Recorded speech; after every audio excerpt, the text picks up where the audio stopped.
welcome back to your Feel Good Breakfast Show. It is Espresso right here on SABC3. Now, Sunday, the 16th of October is World Food Day. And Justin Smith, who is the Group Head of Sustainability at Woolworths, is here to talk to us about how Woolworths is doing their part to help ensure a sustainable future for generations to come. Justin, so good to have you here. Morning, Leanne. Thanks very much for having me. It's so wonderful. World Food Day, we talked about it a little bit earlier on, but for anybody who's just joining us, what exactly is it?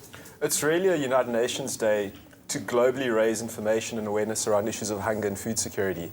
And it's really important at the moment as well, because with the drought we've had in Southern Africa, there's 40 million people in Southern Africa who are classified as food insecure. Wow. So we're going to have a tough couple of years really trying to deal with those issues going forward. Now, I read here that the theme for this year's World Food Day is climate change and the effect of it on agriculture. What are some of the key initiatives that Woolworths is doing to make sure that we address the situation?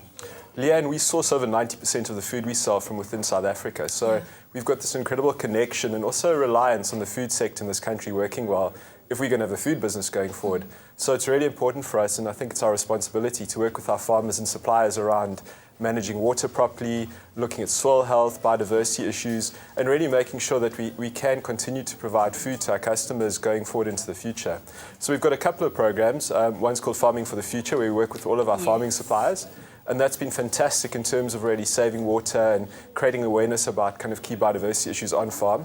We also find it's really important for us to work with the future generation. So we've got a program called EduPlant, which is about permaculture food gardens at schools. Wonderful. And we work with thousands of schools with Food and Trees for Africa, who are an NGO who really specialize in that space, to help the kids learn about where food actually comes from, grow their own food, and many of the foods or the food suppliers at those particular schools actually now feed the whole community as well, which is fantastic. That is amazing. And then I think that the other thing we can do, and which is also really important to us as a business, is at the end of the day, a lot of our food obviously hits a sell-by date, and that gets taken off the shelf.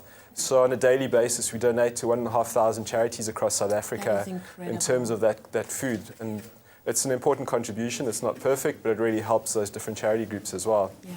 Well, I love what Woolworths is doing, but I also think that us as the general public, we need to become aware of the situation around us and take responsibility for it as well, yes? Absolutely. At the moment, when people talk about climate change, it sounds like such a big, kind Something of that's out vague there. issue. Yeah. But the reality of climate change and how it kind of shows itself is really a lot around water issues. So it's when we don't have enough rainfall or have extreme rainfall.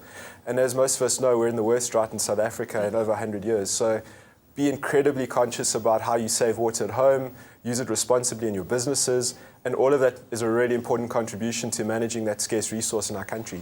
Yeah. Well, Justin, thank you so much for joining us on our Feel Good Breakfast Show. I love that the fact that we're talking about this. How can consumers, just normal people, normal public, get involved with what you guys are doing? I think, things like getting a My School card and supporting food security charities and schools through those processes. We also have a program that we call Seed and Feed, where every month there's a fruit or vegetable that you can buy, and we then donate seedlings to various EduPlant schools. So look out for those logos in store, and look out for Farming for the Future on our fruit and vegetables that we sell in store as well. Exactly. Well, thank you so much for joining us. Absolutely amazing. World Food Day coming up this Sunday, the 16th of October. I think once we all get involved, we can definitely start making massive differences in our country. It is time to head over to what's happening outside, because I do believe they're continuing with that braai.